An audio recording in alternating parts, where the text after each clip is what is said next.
सबसे पहले तो आप सबका स्वागत। आज राजस्थान में भारतीय जनता पार्टी के नेता अपने आपस के वर्चस्व की लड़ाई में 20 लाख युवा बेरोजगारों के भविष्य के साथ खिलवाड़ कर रहे हैं।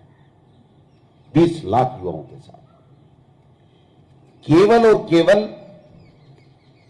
आपस में मैं बड़ा कौन और अपने आला कमान को खुश करने के लिए किरोड़ी मीना जी और सतीश पूनिया जी दोनों राजस्थान के युवाओं के हितों के साथ में कुठाराघात कर रहे हैं। पेपर लीक, पेपर चोरी पहली घटना नहीं है, लेकिन यह पहला उदाहरण है जब सरकार ने आगे बढ़ करके जब सूचना मिली एसओजी को जांच दी और एसओजी को यह कहा गया कि आप पूरी तह तक जाइए, इसमें कौन सी गैंगें काम कर रही हैं, किस प्रकार से कर रही हैं, उसको पूरी तरीके से समाप्त करना है।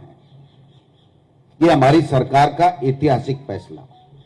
पहली बार राजस्थान में जो कर्मचारी संलिप्त पाया जाएगा उसको बर्खास्तगी का निर्णय किया गया।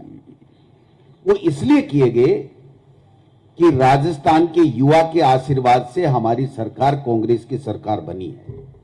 उस युवा को जो हमने हमारे जन घोषणा पत्र में कहा था कि हम आपको रोजगार देंगे, नौकरी देंगे, उस नौकरी की दिशा में हम हमारे 3 साल में उनके 3 साल से ज्यादा नौकरियां दे चुके और आगे उनकी 5 साल में जितनी नौकरियां दी उससे हम कहीं ज्यादा नौकरियां देने वाले हैं। 3 साल में गुड गवर्नेंस के कारण से ये लोग किसी भी बात का मुद्दा नहीं बना पाए और सरकार गिराने का षड्यंत्र किया। वो औंधे मुंह गिरे। उससे बौखलाए हुए दिल्ली में बैठे हुए भाजपा के नेता अमित शाह जी, मोदी जी और उसके साथी, और यहां पर 2 ग्रुप बल्कि 3 ग्रुप हैं। वसुंधरा राजे जी का ग्रुप, सतीश पूनिया प्रदेश अध्यक्ष है उनका ग्रुप, और किरोड़ी मीना जी एकला चलो रे अपना ग्रुप। ये तीनों ग्रुपों ने अपनी वर्चस्व की लड़ाई में 20 लाख राजस्थान के युवाओं को सपनों को चकनाचूर करने का काम किया। उनको इंतजार करना चाहिए था एसओजी का, और मैंने पहले भी कहा था पीसीसी प्रेसिडेंट के नाते और तत्कालीन शिक्षा मंत्री के नाते कि आप कोई भी क्लू बताइए, कोई भी सूचना दीजिए, सरकार पूरी तरीके से जांच करेगी। जब भजनलाल नहीं मिल रहा था तो 1-1.5 महीने तक ये जांच धीमी पड़ गई। मैंने माननीय मुख्यमंत्री जी को आकर के कहा, इसी लोन में हम बैठे थे, कि मुख्यमंत्री जी युवाओं के कारण से हम लोग आए हैं।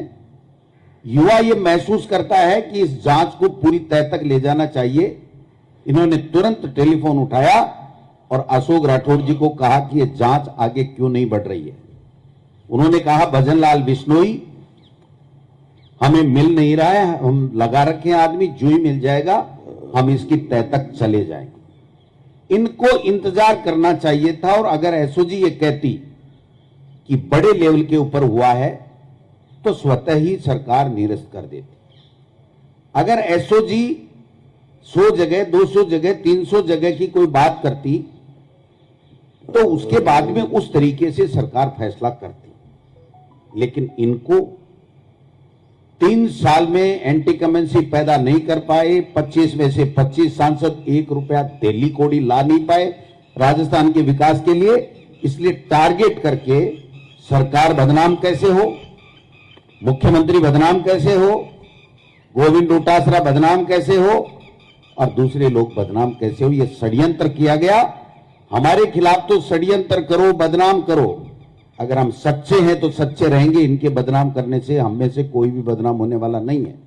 लेकिन इन्होंने आज पाप किया उन 20 लाख लोगों के भविष्य के साथ में, क्योंकि ये भर्ती भी मुख्यमंत्री जी ने इसलिए बढ़ाई है कि युवा जिसके कारण से हम सरकार से आए उनके भविष्य के साथ खिलवाड़ नहीं होना चाहिए। और देश में आज बर्निंग इश्यू है, मोदी जी ने युवाओं को रोजगार देने का जो वादा किया था वो तो विफल हो गए, लेकिन हमने जो वादा किया है उसमें हम खरे उतरे, जिससे युवाओं का सरकार के प्रति विश्वास जमा रहे। इसलिए आज ये जो फैसला किया गया है 62,000 की भर्ती होगी आगे चल करके।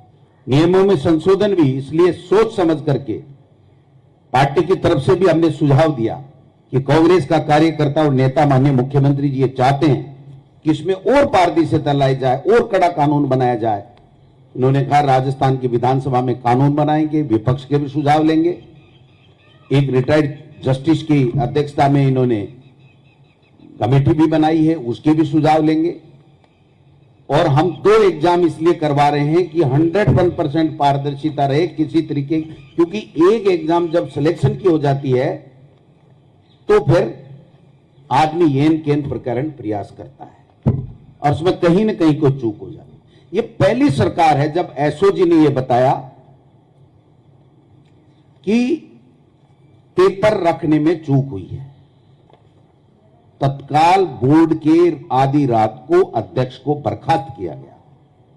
इस्तीफा भी ले सकते थे लेकिन नहीं, इसलिए कि हमारी नीयत में ईमानदारी, हमारे कण कण में ईमानदारी, और हम युवाओं के साथ अन्याय नहीं कर सकते। उन्होंने अगर कोई प्रोसीजरल गलती की है जिसको एक तरीके से जो जिम्मेदारी दी है वो सही तरीके से नहीं निभा पाए तो उसको बर्खास्त किया, बोर्ड के सचिव को निलंबित किया। बातें बड़ी बड़ी करते हैं ये लोग बात। किस प्रकार से मुख्यमंत्री जी ने कहा कहां से क्या तार जुड़े में कैसे सूचनाएं आ रही हैं, ये सब दूध का दूध पानी पानी होने वाला है, पानी का पानी हो जाएगा, चिंता करने की बात नहीं है।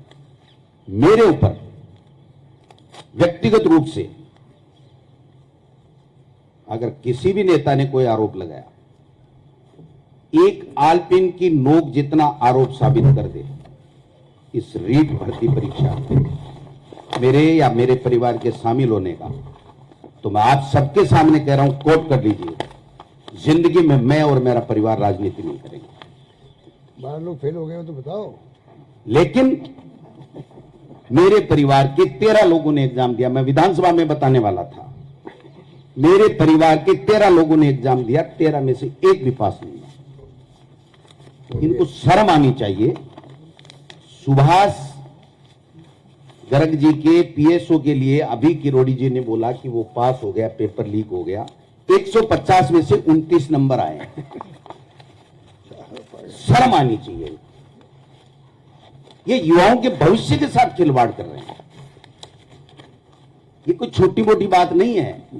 आप किसी के ऊपर मन मर्जी है जैसे आरोप लगा दो। अगर हिम्मत है तो तथ्य सत्य लाइए।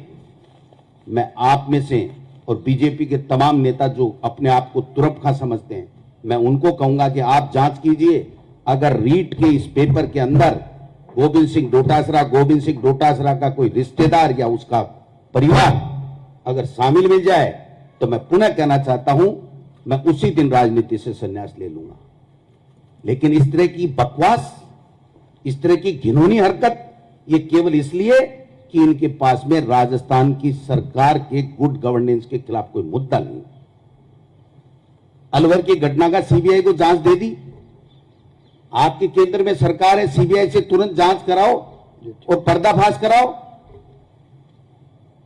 आप पर्दाफाश कराओ ना।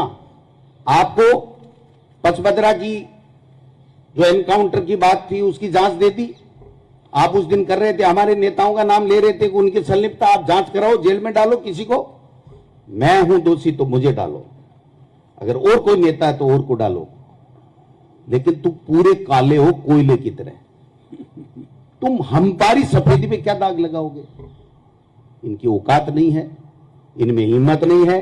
उन्होंने केवल इतना काम कर दिया कि जिन युवाओं को हम महीने 1.5 महीने में 32,000 युवाओं को नौकरी देना चाहते थे, उसमें से आधे बच्चों को अब 4, 6, 8 महीने इंतजार करना पड़ेगा। लेकिन हमारी सरकार ने, मुख्यमंत्री जी को धन्यवाद देना चाहूंगा पार्टी की तरफ से, कि हम और पद बढ़ाएंगे, हम बजट ला रहे हैं और पद दे देंगे, लेकिन हम हमारे प्रदेश के युवाओं को नौकरी देके रहेंगे, चाहे ये कितना भी झूठ प्रपंच फैला लें, ये कभी कामयाब नहीं हो। धन्यवाद। ठीक है भाई, आज का मुद्दा यही है। आप बैठे हो यहाँ पे। अब आप सुनो, चिंतन शिविर की मैं बता दूं, आप चिंतन करो कौन लोग सही हैं, कौन लोग झूठे हैं। जो झूठे हैं उनको बेनकाब करो, जो सच्चे हैं उनकी सच्चाई जनता को दिखाओ, जिससे जनता खुश हो सके। धन्यवाद। थैंक यू भाई।